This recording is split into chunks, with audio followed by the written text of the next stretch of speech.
Okay, Sairam everyone. So here I have Swami with me, ready to give guidance and speak through me. So I will just ask him to invoke him for our session today. So, dear Swami, please speak through me, think through me, act through me, love through me. Please give any message that you want to share with everyone, with the kids. I am so lucky to be part of this group and so lucky to be able to speak about you. Thank you, Swami. Okay, so I am Shreya. My name is Shreya.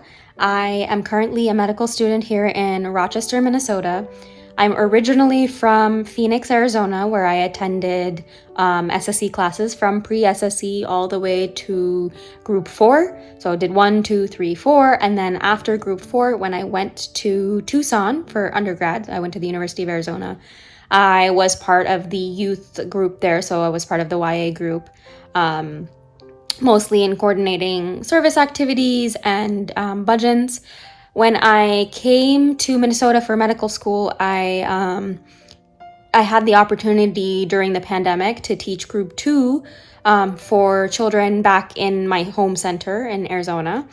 And just as the pandemic was getting over and people were going back in person, I had the opportunity to be a group 2 SSE teacher in Rochester. So, Swami is always giving us these opportunities to learn and to share, and we really learn as much from others as we teach them too. So that has been really lovely. And now I am a group 3 and 4 teacher. So the same kids that I taught group 2 last year, I now am with them for, or 2 years ago, I am now with them for group 3 and 4.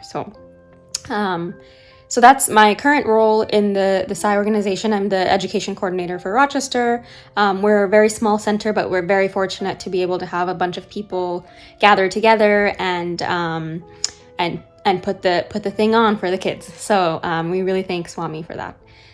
So as far as stories go, I think I want to speak about 2 specific experiences in my life. The first is when I was 18 and I was going from high school to college. I went from my hometown to about 2 hours away. And so this was really the first experience in which I was by myself, or I felt by myself. Of course, you're never alone because Swami is always with you. But I was living by myself. I was cooking for myself. My parents were only 2 hours away, so I could go home on the weekends. But really, this was when I had to learn how to navigate life as a young adult. So not quite adult, but a young adult. And so I was learning how to make friends. I was learning how to determine what was right and what was wrong. I was basically determining my sense of a moral compass. So I can think of many experiences when people would invite me to different parties or different kinds of things. And I always had to ask Swami what the right thing was to do. So I think the first thing was to always know that Swami is with you. So whatever questions you have, you can ask him and the answer will always come at some level. When I was thinking about, I wanted to do medical school and I was thinking about what I should do for my application, I had this opportunity to either shadow some doctors at the local hospital or do research. And I wasn't sure what to do, so I asked Swami. And Swami had said, do the thing that makes you the most curious. And the way he said that was really to invite me to this seminar discussion where it was all about curiosity.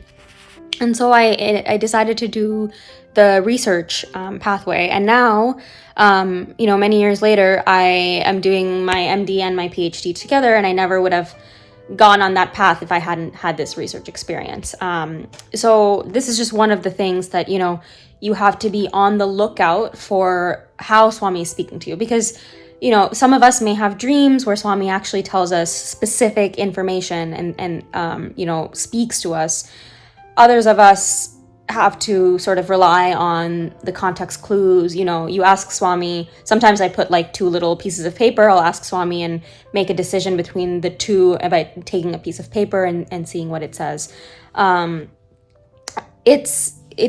was really informative for my growth, because I really learned how to converse with Swami. I think speaking with Swami, just like, he's always there, he's your friend, was the best thing that I could gain at that age. It taught me how to be more independent. It taught me how to determine things from right, right from wrong. And then when I moved from Tucson to Rochester to Minnesota, to a completely different state where I could no longer just drive back to my parents' house if I wanted to, I felt less alone.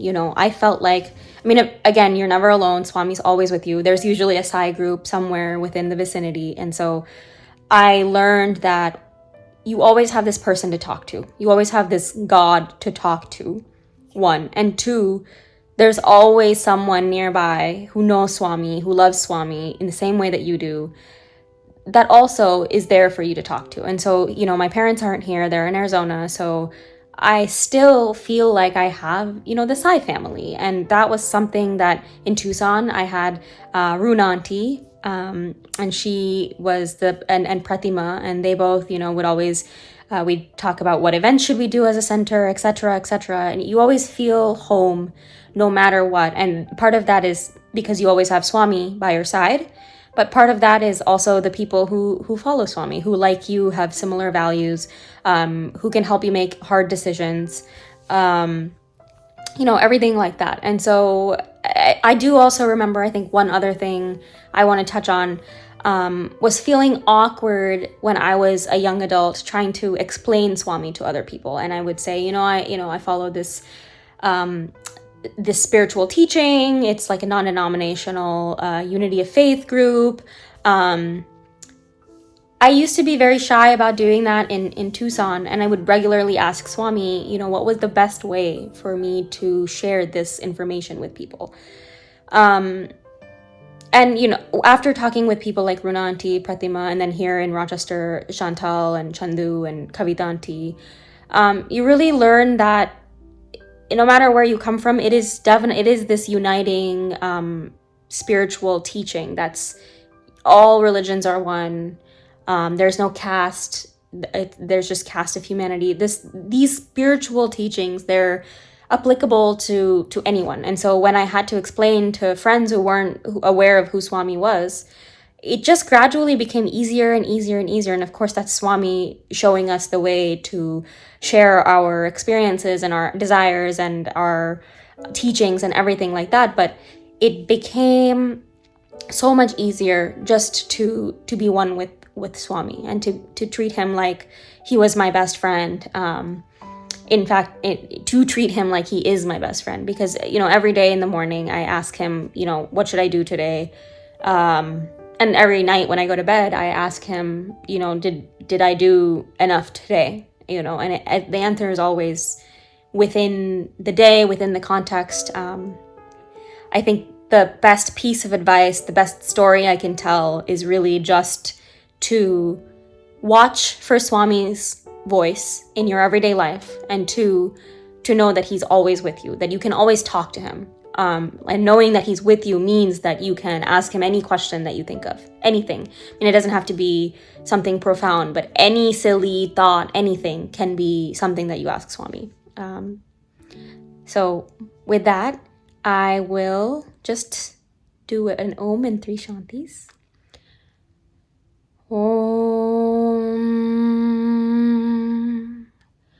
Shanti Shanti Shanti. Thank you. Saram.